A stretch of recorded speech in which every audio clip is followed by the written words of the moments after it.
Hello friends, good morning. कैसे हो आप सभी? आई होप आप सभी बेहतर होंगे और मेरी क्लास में आप सभी का बहुत बहुत स्वागत है। यहाँ पर हम सीटेट के लिए प्रिपरेशन कर रहे हैं, खासकर सीडीपी सब्जेक्ट के लिए। हमारा एसएसटी का सब्जेक्ट पूरी तरह से कवर हो चुका है और अब हम सीडीपी को कवर कर रहे हैं। हमारा सीडीपी जैसे ही कंप्लीट हो जाएगा, हम बाकी के सारे सब्जेक्ट्स को भी कवर करेंगे।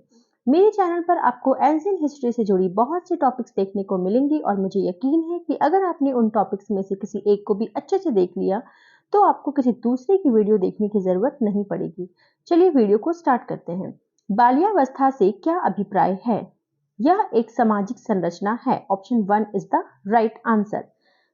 बाल विकास के समकालीन परिप्रेक्ष्य क्या है? बाल्यावस्था को एक विशिष्ट सांस्कृतिक एवं सामाजिक संरचना मानते हैं। Option 4 is the right answer. रचनावादी संरचना में बच्चे के रूप में देखा जाता है क्या? एक समस्या समाधानकर्ता और एक वैज्ञानिक अन्वेषक। Option 2 is the right answer.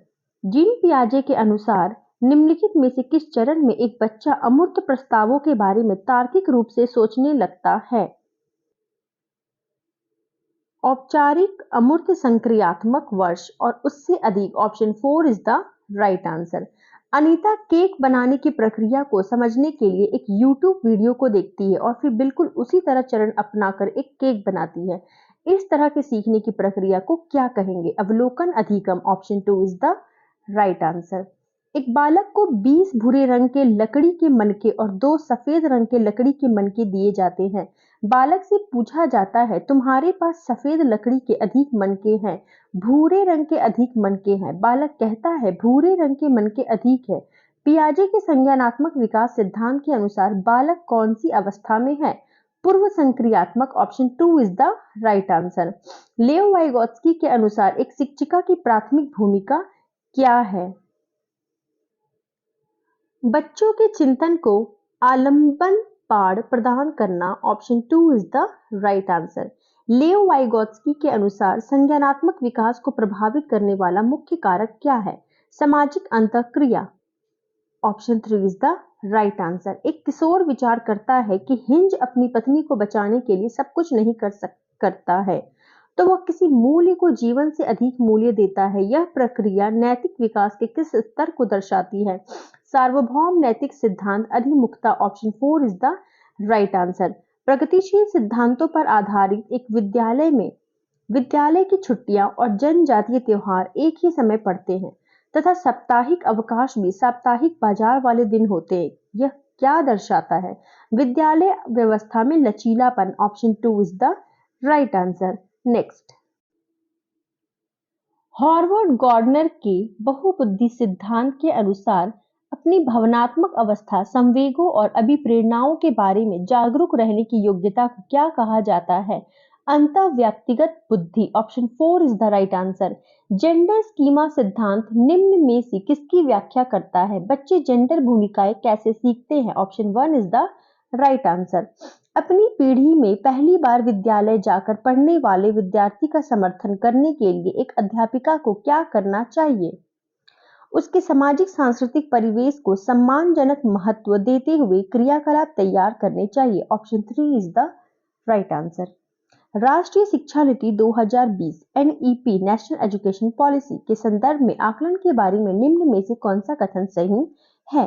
NEP national education policy 2020 विद्यार्थियों का समग्र आकलन प्रस्तावित करती है, जिसमें विभिन्न प्रकार की विधियों जैसे कि पत्राधान एवं भूमिका निर्वहन को सम्मिलित किया गया है।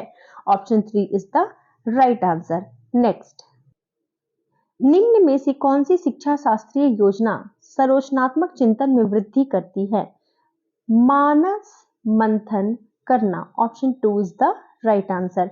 निम्न में से कौन सा लक्षण प्रतिभाशाली विद्यार्थी में नहीं होता? जानकारी का धीमा अवशोषण। Option 2 is the right answer. दिव्यांगजन अधिकार अधिनियम 2016 निम्न में किस सिद्धांत को पक्षपोषित करता है? समावेशन। Option 3 is the right answer. समावेशी शिक्षा यह प्रतिपादित करती है कि हमें डैश दुरुस्त करने के लिए डैश को बदलना चाहिए।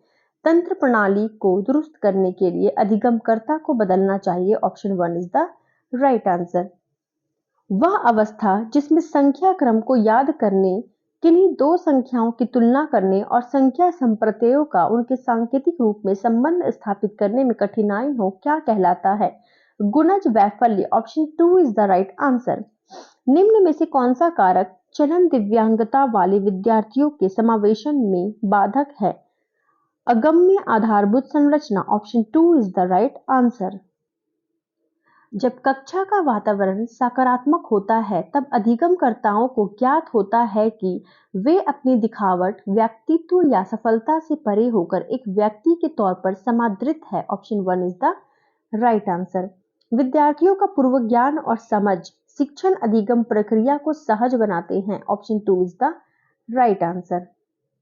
एक अध्यापक को अधिगमकर्ताओं की सक्रिय संलग्नता को बढ़ावा देने के लिए क्या करना चाहिए? अन्वेषण और पूछताछ को बढ़ावा देना। Option 1 is the right answer. Statement A, एक संरचनात्मक अध्यापिका बच्चों के ज्ञान के लिए विविध स्रोतों को खोजने और सिर्फ पाठ्य पुस्तक पर निर्भर न रहने के लिए प्रोत्साहित करेगी। रीजन, अधिगमकर्ता सक्रिय रूप से अधिगम के लिए इच्छुक होते हैं और फलस्वरूप अध्यापिका और विद्यार्थी परस्पर सहयोग से अधिगम की संरचना करते हैं।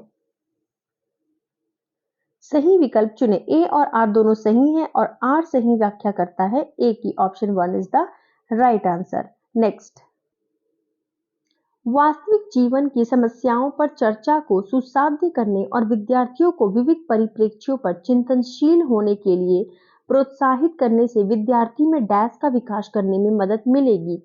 समालोचनात्मक चिंतन। Option 1 is the right answer. समस्या समाधान में निम्न में से कौन सा अवरोधक है? प्रक्रियात्मक आबद्धता। Option 2 is the right answer. किस विद्यार्थी द्वारा की गई त्रुटियों के प्रत्युत्तर के लिए सर्वाधिक प्रभावी योजना क्या है? विद्यार्थी को प्रश्न हल करने की प्रक्रिया पर चिंतन करने के लिए कहना। Option 3 is the right answer. अर्थपूर्ण अधिगम के लिए जरूरी है कि बच्चे समझे कि उन्हें प्यार व सम्मान दिया जा रहा है। अधिगम में संवेग एक बहुत महत्वपूर्ण भूमिका निभाते हैं। ए और आर दोनों सही हैं और आर सही व्याख्या करता है ए की। Option 1 is the right answer. निम्न में से कौन सा कथन आंतरिक अभिप्रेरणा का उदाहरण है? मैं यह कार्य करूंगा क्योंकि मुझे इसे करने में आनंद आता है। Option 4 is the right answer.